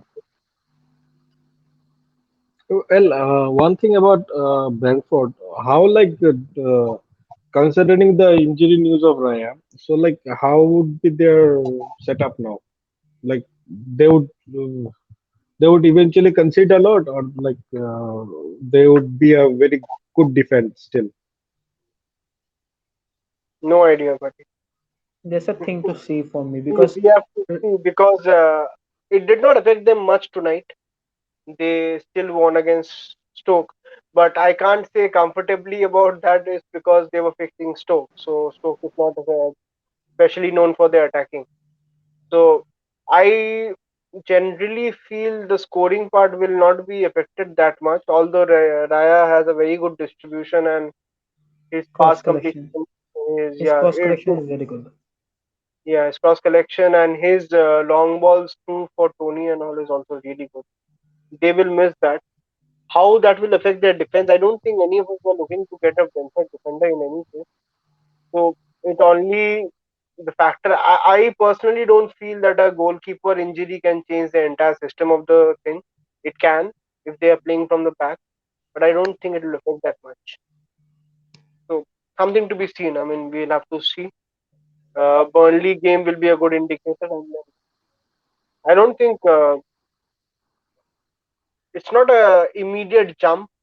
If you don't have any other transfer, you can definitely go for a Brentford attacker. But I think you can still wait out the Burnley game. It's not a very big worry if you don't have a Brentford player in the Burnley. It will not be a very free flowing and high scoring match. I think Tony's position will change after once the easy games come. He will probably not be dropping that deep because I can't imagine him scoring the number of goals that he scored last season in the championship being that deep. There must be something to it. So I think his position will change. Brentford are the only team. Okay, so there's an interesting stat. Right now, if you think about it, the teams to target are Norwich, Newcastle, Burnley, Leeds, Watford. This is credit to Mr. Ben Crellin, by the way. So these are the teams to target. I mean, I know a lot of people will be saying probably Manchester United is also there, but guys, come on, let's be serious about it. Comfortably, if you think about it, these are the five teams probably to target, and you can target. Brentford are the only team who have not faced any of these five teams till now. That says something, and they will be facing all of these five teams in the coming probably 7 to 8 game weeks. So I think they will change their formation. They have played a lot of top teams and a lot of good defenses, and they have still kept on kicking. As of now, Brentford, how they are looking again is how Palace is looking. They're looking good, but they're not getting the job done. But I think that will change. Ex-Lively. Yeah. Yeah, they're likely like shit, man. Seriously. Next Okay. one is the Hammers against the Spurs. West Ham Spurs. West Ham won 1-0. Lot of expectation from this match. I think I texted you before the match that will be the one of the most boring statistic matches ever. I knew my captaincy was supposed to be screwed. I knew that.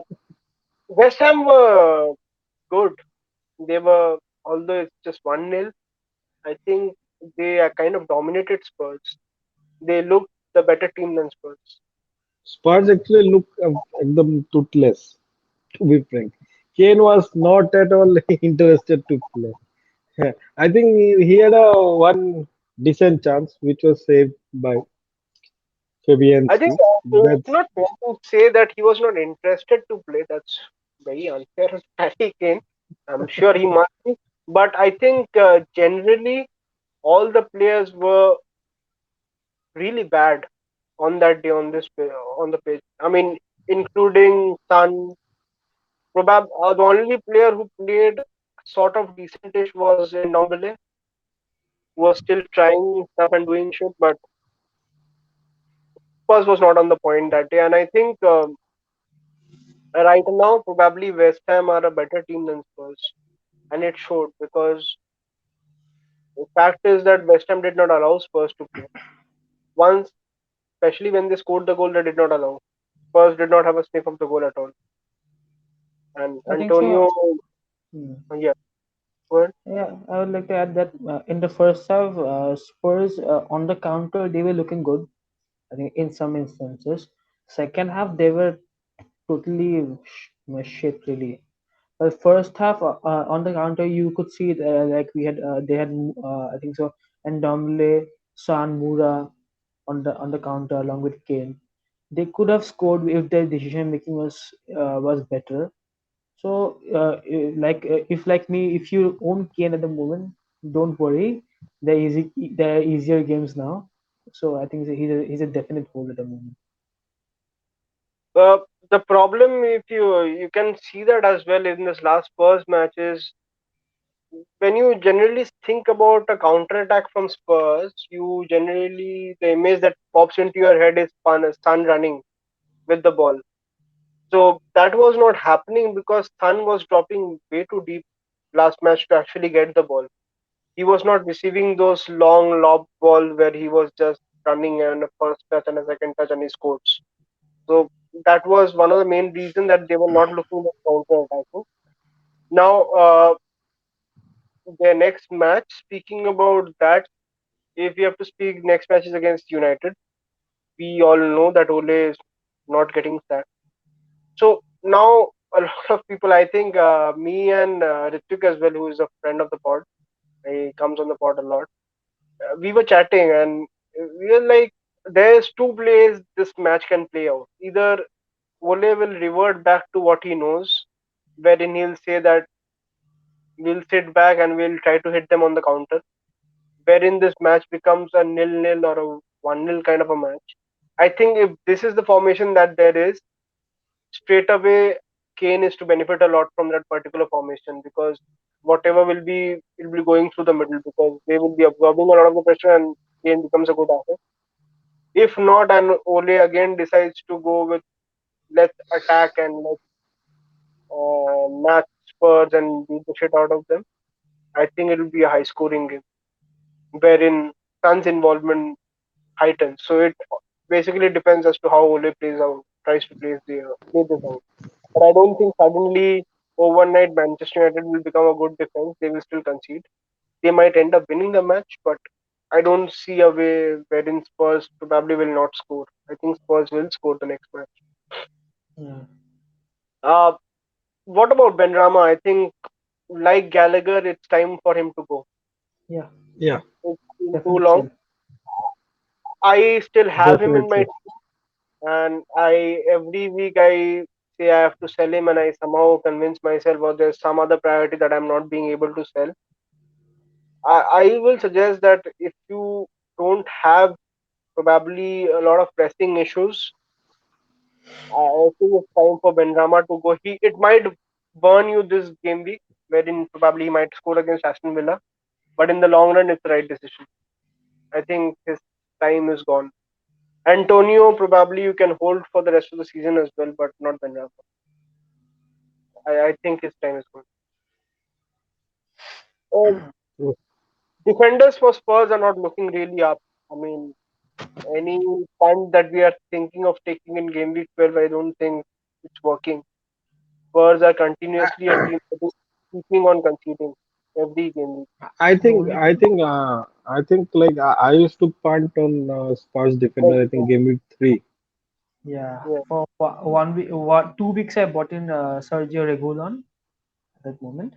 Reguilon. Yeah, Yeah, and he got first week in game week 3 he got 6 points from the clean sheet and Nine, yeah nine three actually. points. Yeah, 6 plus 3 three bonus points. That really helped me. And the next fixture, I think so it was against I don't remember. They conceded 2 goals, I think so.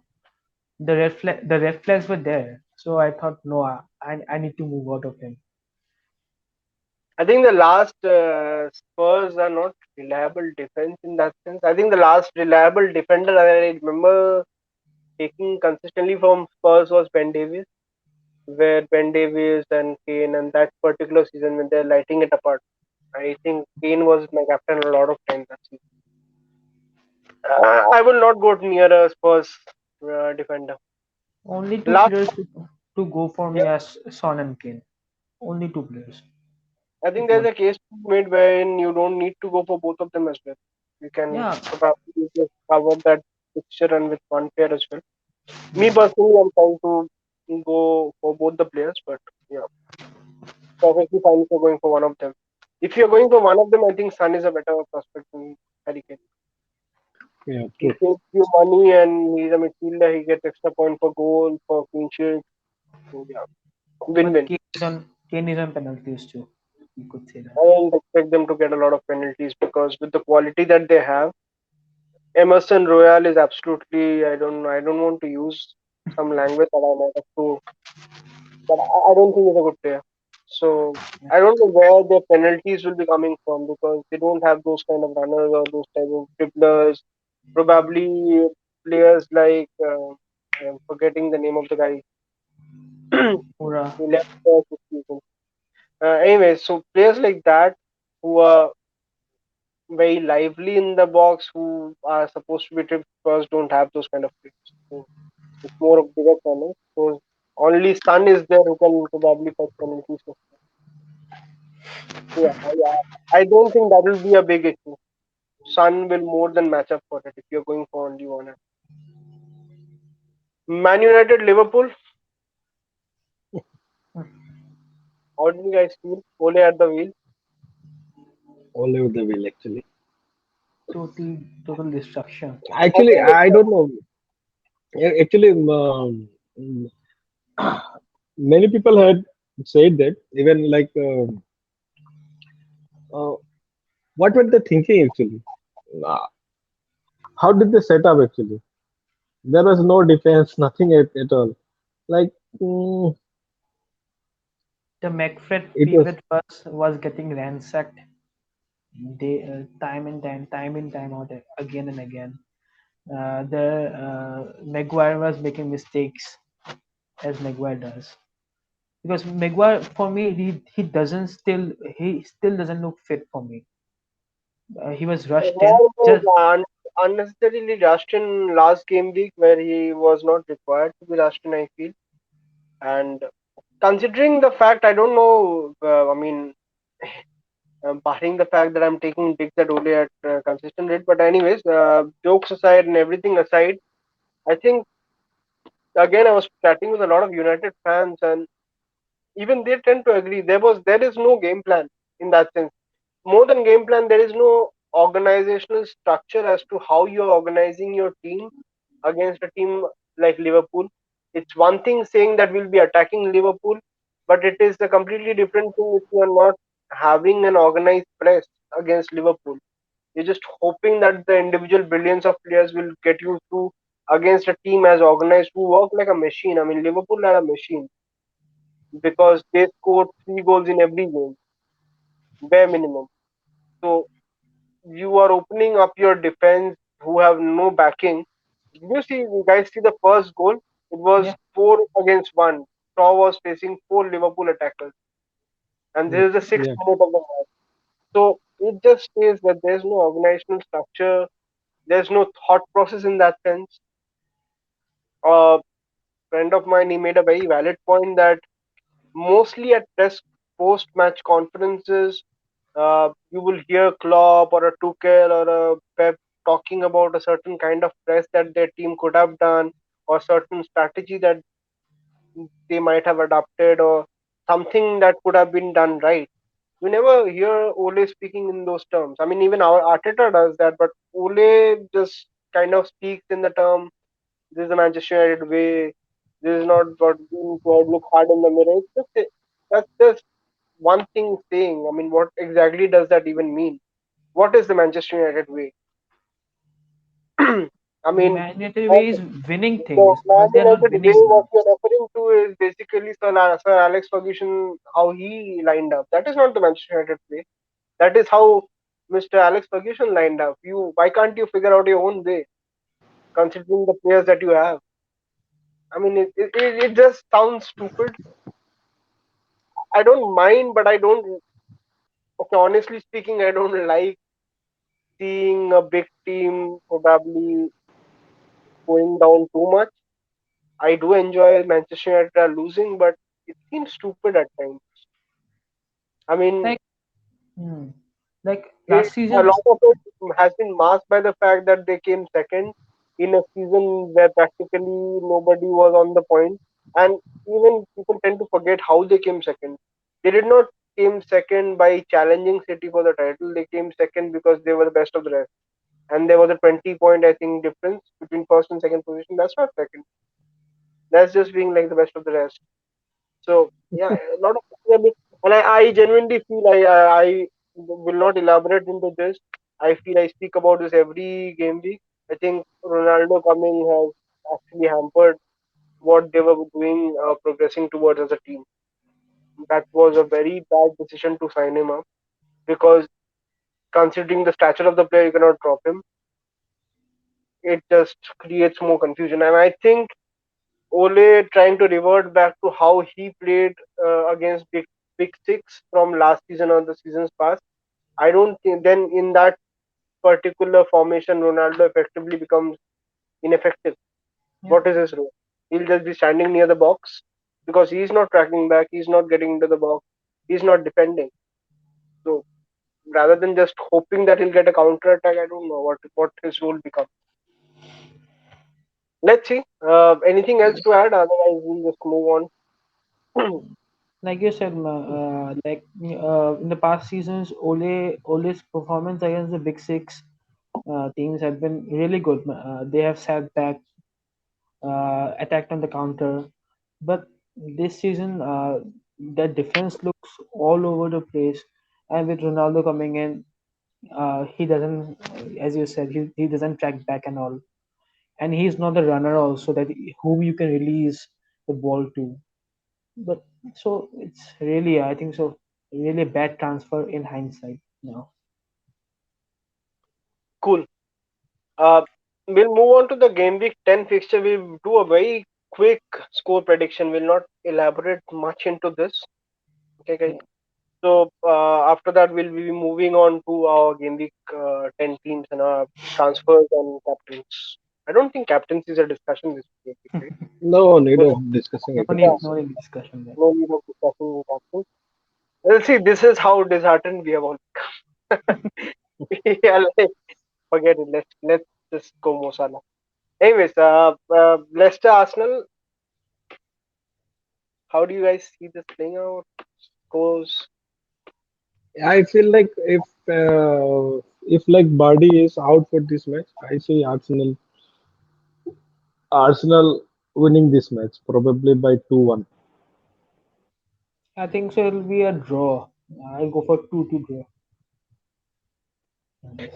scary being an Arsenal fan to be optimistic, but mm, I would go for an Arsenal win. Probably, I think we will concede even without Vardy. I think I'll go for 2-1.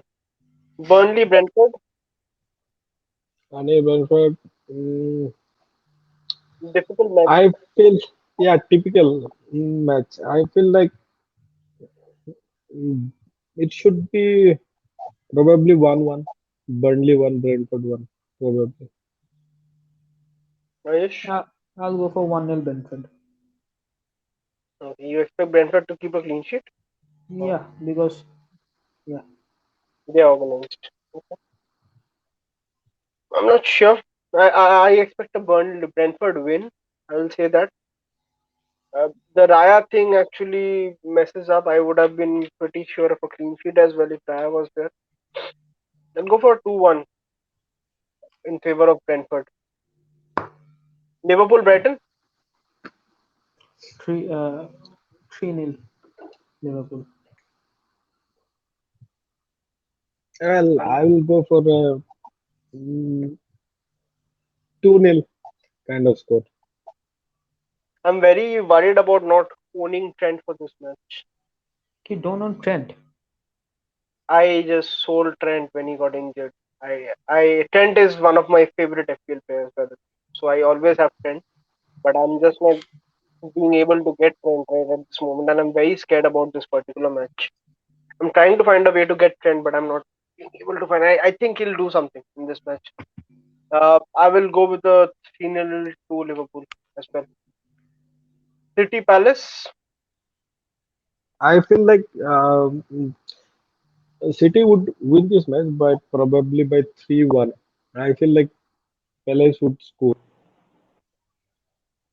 For me, I think so. This match will be close because Palace has been City's bogey team in the past, and with how Vieira set them up, I think so. Will be I predict a draw, 2-all. I think personally City will keep a clean sheet. It'll be a 2-0. City will not overextend themselves considering they have a Champions League match. And I think considering the amount of goals that they're conceding, they will prioritize the clean sheet right now. I think I do agree with Ayush though. It'll be a close match. It will not be a very high scoring match, but I think it'll be a 2-0. Don't see Benteke making it a hat trick of match scoring continuously. Newcastle Chelsea, you guys Um, judge. How do you judge your team? I think so. I'll go for 3-0. I'll see. Well, I feel like we'll win it by 2-0 probably. You don't think you guys will concede against No, Southampton? not with Mendy at the No, moment. no, I don't think so because I think for Tuchel, defense is always a defense is always a priority. Agreed. So with ASM and Wilson, I was thinking probably I'll go for a 3-0 or a 3-1 Chelsea. I don't see Chelsea losing this match definitely, but I there might be a slight chance that might be the clean sheet goes because how long can Mendy keep it up? So Chelsea are conceding a lot of shots for them. So it Yeah, is all about Mendy. If he has one off day, you guys are conceding. Watford Southampton.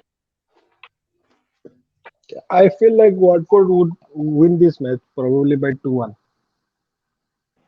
I think Watford will score, but Southampton will win this one. I'll go for 2-1 Southampton. I think it will be a draw. Um, this because both of them will be. I mean, Southampton's defense is better than Watford's. Watford's priority will be defending. So I would say a 1-1, 1-all. That's what I see. Spurs Man United. Why don't you Uh, start it first? I'm unsure about all these fixtures. I don't want to start. I personally, I think Manchester United will win this match. They will find a way to win this match. I don't know. Might be a 2-1 kind of. I can't call it. Uh, If Man United are playing how Man United are playing, then I can call it. But if that is not the case, then they are doing some change up. I have I've heard that in training, essentially they've been practicing with three at the back, but they have never been playing that in the match. Suddenly, if they play that formation as well, then things change a lot. Yeah, I will still stick to probably a United win. I think it's been a long time since they have won. So, and let's hope for a United win because otherwise Ole is out. uh, I do hope for United win, but I have Kane, so I need some points from the man. So I also have Kane. That's why I said 2-1. I am hoping Harry Kane scores one. I'll go I for don't see United keeping a clean sheet. That's for sure. I hope Kane scores. So I'll go for 2-0 Spurs. 2-0 Spurs. Wow. Wow. Well, I also feel like United would like win this match, probably winning by 2-1. Norwich Leeds. That that should be a very interesting match. I feel like Norwich would win this match probably by 1-0. They are not giving a clean sheet. Never. They have, I think so Ben Gibson is out. One defender is out. So I think so. They will concede for sure. Let's see if Rafinha plays. So give a score prediction with or without Rafinha, with Rafinha and without With Rafinha. Rafinha, I'll go for 3-0 or 4-0 even. Without Rafinha, it'll be a scrappy 2-1 or maybe 1-0 victory. Okay. I'm very interested to know about this particular match. I'm considering getting Geldart, and this is, I know his shelf life is not very long, but I need him for 1 week only. So I don't know if he'll start or not. Let's see. I feel if Rafinha starts, I do agree that Leeds will probably end up scoring 3-1. Right? Moving on, Aston Villa West Ham. I feel like West Ham would win this match probably by 2-1. Okay. I also see West Ham winning this match. I think they'll score a couple of goals. Mm, they are looking solid defensively of late, but I do expect Villa to score at home. So yeah, I'll go with 2-1 as well. I'll go with 2-0 West Ham. Possibility because their defense is looking back on track. Last match, Wolves against Everton. I see a I 1-1 draw actually. expect, huh? I see a 1-1 draw. I expect Wolves to lose this match. I think Everton will win this and will be like 1-0 or 2-0 kind of match. It's Benitez a will prioritize. mm, tough match to call, so I'll go for draw. 1-1. Fair enough. Let's move on to our teams. Ayush, I have your team up on the screen. So why don't you read your game week 10 teams for our listeners and what are your transfer plans or if you have already done your transfer? So I have not made my transfers till now. I have Sanchez in goal, Trent, Cancelo, Aspi, Livramento, Duffy, then Salah, Rafinha, You have Gallagher, straight out of playing 11.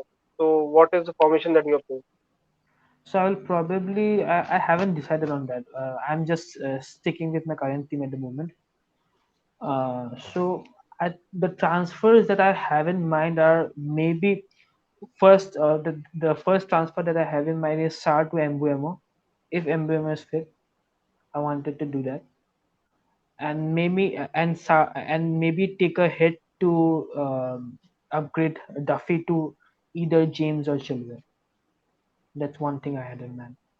Another transfer So that I will bring a lot of, I mean, your team is Aspilicueta, Cancelo, Alexander, and Livramento at the back. I am guessing you will be playing all four of them. Then you have Rafinha, then you have Salah, you have Sar. Sar, you're moving out for Mbuemo. And you have Kane, Jimenez, and Antonio. So upgrading Duffy will give you a benching headache every week. So, like, yeah. So what's your plan? that, You'll be that's benching one. Liverpool? No, not necessarily. So that's one option I have thought about. Then another option I have thought about is maybe downgrade Jimenez to Broja, and then upgrade someone from the midfield to Foden. I wanted to go for Foden, but I'm losing a lot my at the moment. No. So I forgot to ask you this. So this season, have you taken a lot of hits, or like you are not a hit kind of a manager? You don't take hits. I have taken two hits till I think so. Yeah, I've So taken two hits. do you generally take a lot of hits, or like it's very hard to defend generally for you? This is your second season, but you like Yeah, taking hits, or like how do you go about it? I think so. If you see the player, like if the odds are there for the player to get the returns, you should take a hit. Don't be afraid. For me, Okay. if you see the return, then take a hit. That's for me. So I think so. I took a hit on I think so last game week. I brought in I think so. I brought in Aspi at that time, so it paid off before the Southampton game. paid off that. Yeah, How many transfers do you have right now? Two free transfers? I have one free transfer at the moment. I plan to take a hit this game week. I think looking at your team, you can save actually. There's no pressing issue. I mean, I understand it's for time for Sar to go as well, but I think I can keep him for this fixture. Southampton home essentially is not a bad fixture for Sar. No, actually, he's like prioritizing between Sar and Foden. So like in the So yeah, it is for Foden definitely. If you're going hmm. for Foden, then yes. But Sar to Bumo, I will probably not make that choice. I mean, Yeah, that's that's a my transfer choice. I have in mind. I really want to get rid of Jimenez too, because I just told a while back that I don't like the look of Wolves at all. So I just plan to downgrade Jimenez to someone like Broya, and then upgrade Sar to Foden. I think That's let's a see. good set of transfer. I won't mind that. Let's move on to your team, Anjan. Read it out for our listeners. Well, in my goalkeeper it's Ramsell. My defense are Alexander Arnold, Cancelo, James, and Laporte. And my midfield are Salah, Foden, and Saka. And my front three are Antonio, Kane, and Wang. I'm waiting for the news of MVMO. If like he is injured, then Wang would play, and if he's fit, then I would probably bench Wang. That's all. Just moving your I'm transfer.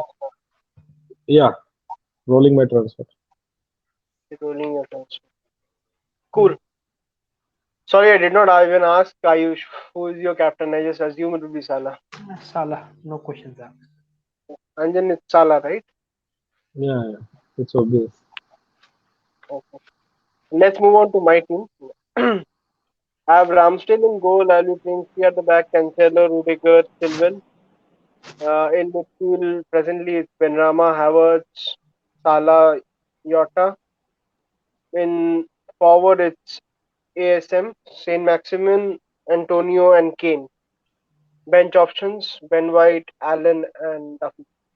Uh, right now, I think major. I have one free transfer. I have just point 0.1 in the bank.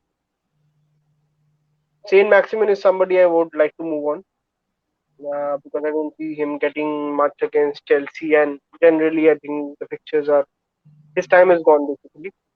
So I'm looking to downgrade Saint Maximin. Now the transfer that I was considering basically is downgrading Saint Maximin to Bendad and upgrading Ben Rama to Foden. So I don't see any other easy way of getting Trent this game week. So Trent or Foden are a priority for me. I don't seem to have a way of getting Trent in any ways. So I want to get Foden, but then again I don't want to lose Diego Jota. Especially Diego Jota did not start today, did not play today, I think so that enhances his option of playing in the weekend as well. I don't want to lose him because he's a good differential. I would like to upgrade Benrama, but if I'm doing ASM to Broya, I won't be able to afford that. So that's kind of a pickle. So what do you guys think? I'm just Like short by point 0.1 for okay, Broya. If I get Broya, and then I'm just point 0.1 short for getting Foden due to the Foden rise and due to the Benrama fall. So okay. So like you are like going to take hits again. Do yeah, you yeah. really love taking hits? I don't mind. I don't like. I have played this cautious kind of game around. I don't like waiting because it's like lottery at times. If you keep on buying the ticket, you will eventually win the lottery at some point of time. So if I'm being too safe and if I'm not doing, I basically play this game to win. I don't. play this game to be safe and in a good position. My thoughts are to win this game or to be India number one or to be top 1K, top 10K, something like that. So yeah, I don't mind a hit,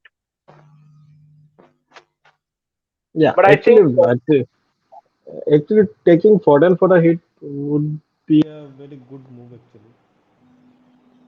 But long term, I think so. If you want to go, if you want to take a hit, get in trend, in my opinion. yeah, but I will have to upgrade Ben White in that case because I'm definitely not losing Cancelo before a home game, and I do want Rudiger. And so if I wait out this 2 game week, which is Newcastle and Burnley home for Chelsea, after that I can get Trent in place of Rudiger. That's where my thought is.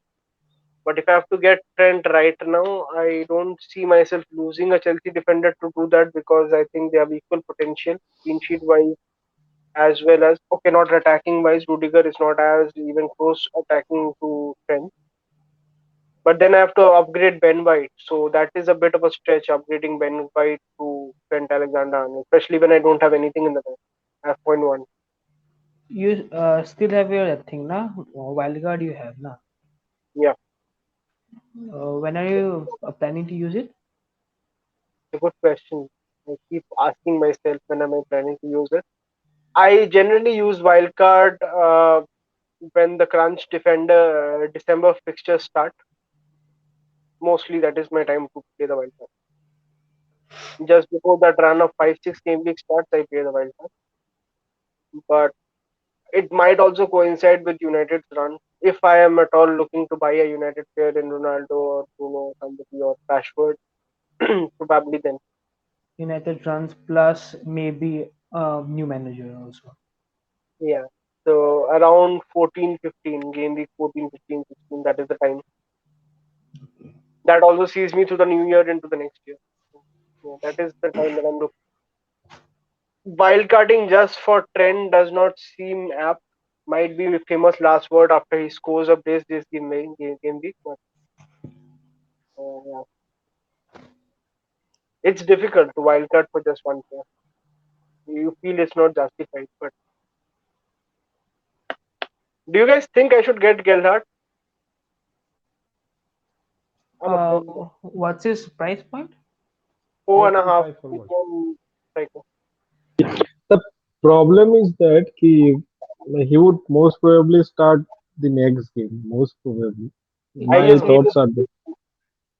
Yeah, the problem is a that basically the reason for the considering that is by downgrading. Obviously, I'm doing a formation change. I will not be playing three forwards anymore right now, at least for the present time, until I wildcard. So Gellard I need just for this game week because White does not really have a good fixture against Leicester. We might keep a clean sheet, but unlikely. So it's just this particular fixture, and it gives me a straight swap from Benrahma to Foden.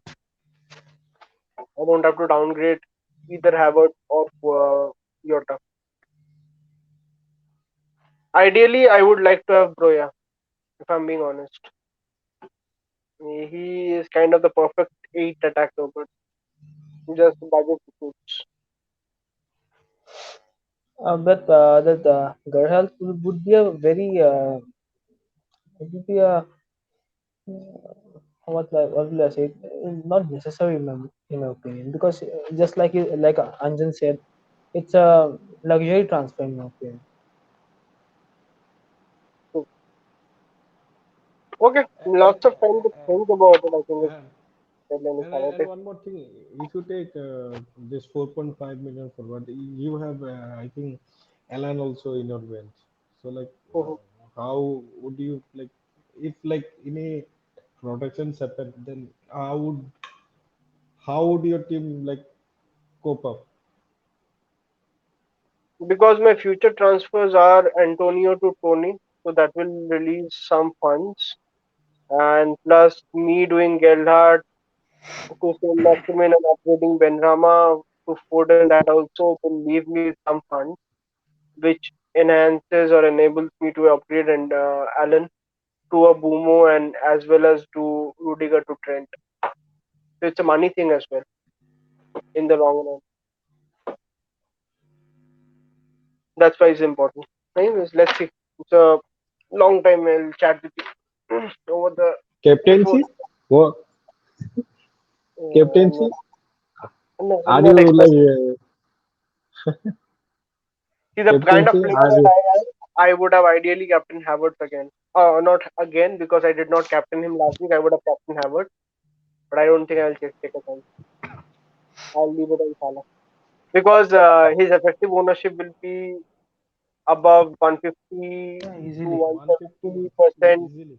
for the next 5 game weeks at least. I don't want to bet against that. No. Yeah. Let's see. Anyways, thank you guys. Hope you guys enjoyed. I really enjoyed talking to Ayush a lot. He's a breath of fresh air. New generation doing really well in FPL. Congratulations to you, buddy. I hope you finish really high. Be India number one, so we can say that if we brought you on the show first. And yeah, it's a goodbye from me, guys. One thing I'd like to add before I say goodbye. Uh, a lot of people who are watching are probably not liking the video or our views are not corroborating with the sub. If guys, please do sub and like our videos. If you are somebody who consistently watches our videos, it does help us a lot. We are a new channel starting out. If you're not liking something, also, I would really urge you guys to at least put down a comment. If you can't, anything else, just write a comment about it, or at least if you're not liking this video, hit the dislike button. At least we will know that we are probably something needs to be changed. But it's an earnest request. Do respond in something. Thank you, guys.